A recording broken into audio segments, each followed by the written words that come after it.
Just happened. Princess Leonor royal wedding live in Denmark, Spain in shock.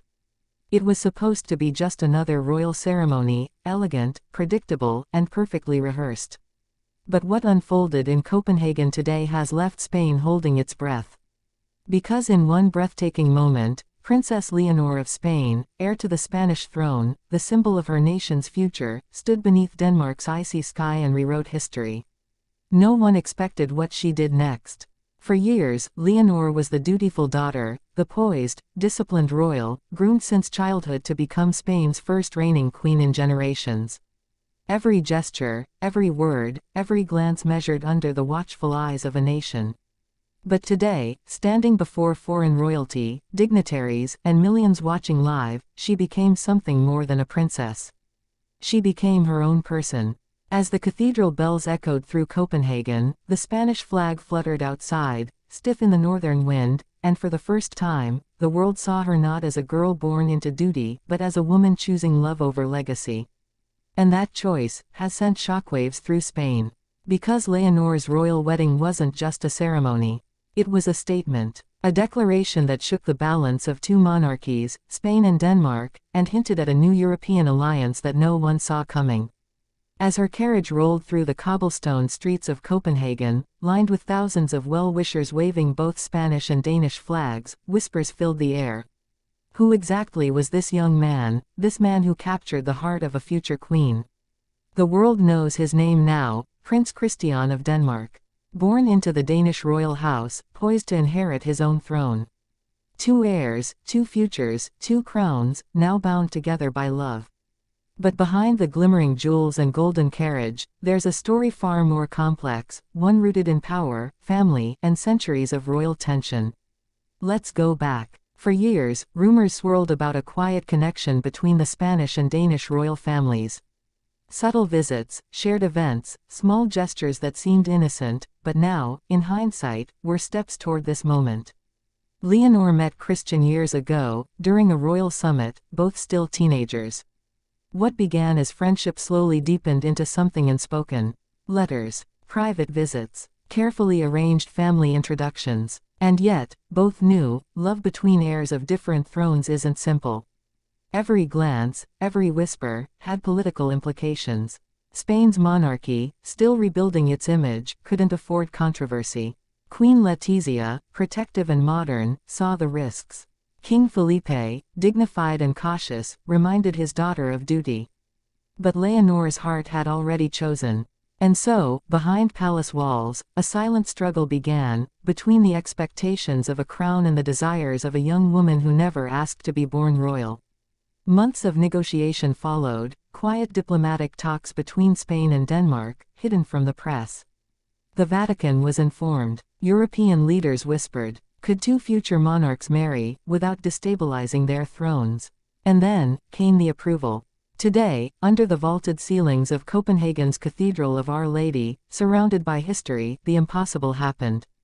Leonor walked down the aisle in a gown that silenced the room, a masterpiece of Spanish craftsmanship, embroidered with the royal insignia of both nations. Her veil, delicate and weightless, caught the northern light. As she approached Christian, the crowd rose, not just in admiration, but in disbelief.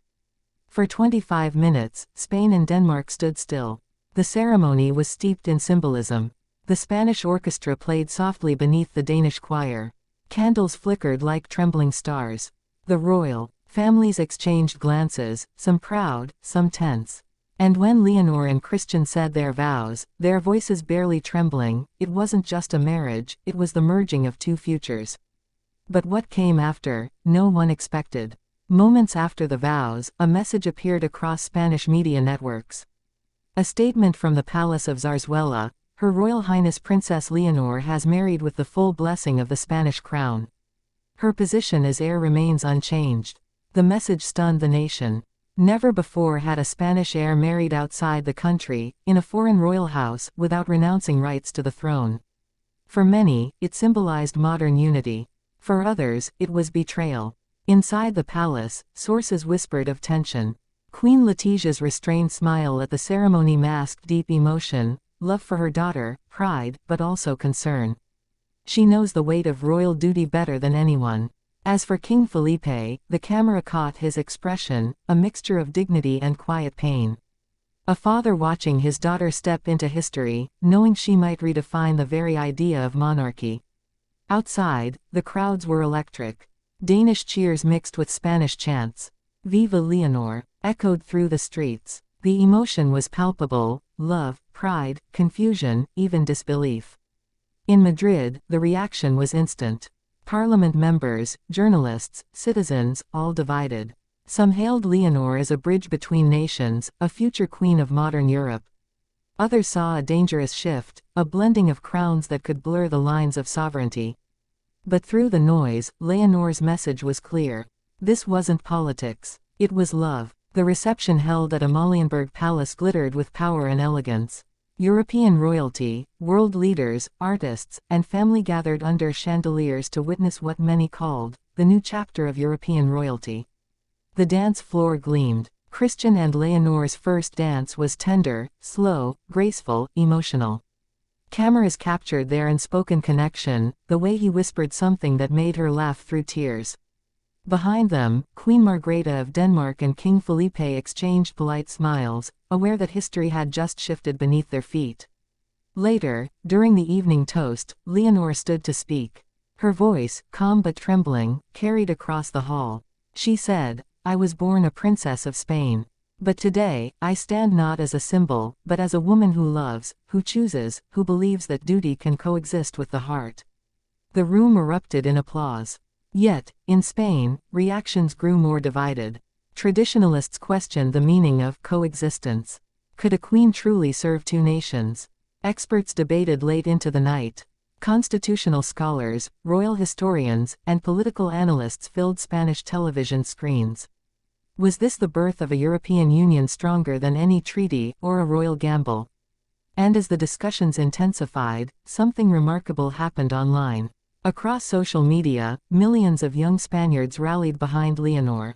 They called her the modern queen, the brave heir, the princess who chose love. In an age where tradition often clashes with freedom, Leonor's act became a symbol, an emotional statement that royalty can evolve without breaking. Meanwhile, inside the quiet corridors of Copenhagen, the newlyweds shared a rare moment of peace. Away from the cameras, Leonor removed her tiara, placed it gently on a velvet cloth, and leaned against Christian's shoulder.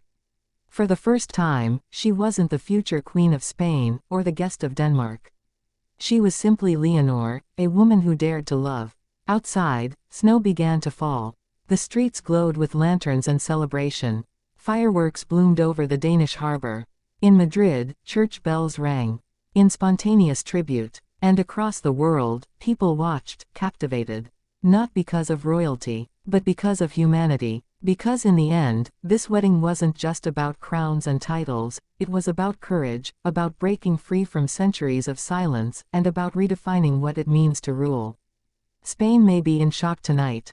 But perhaps, deep down, it's a beautiful kind of shock. The kind that happens when history takes a breath, and changes direction. And as the night deepens over Copenhagen, one thing is certain: Princess Leonor has entered her destiny, not as the shadow of her father's reign, but as the light of her own. Tomorrow, Spain will awaken to debate, to pride, to questions of the future. But tonight, under the northern stars, love has spoken louder than tradition. And the world is listening.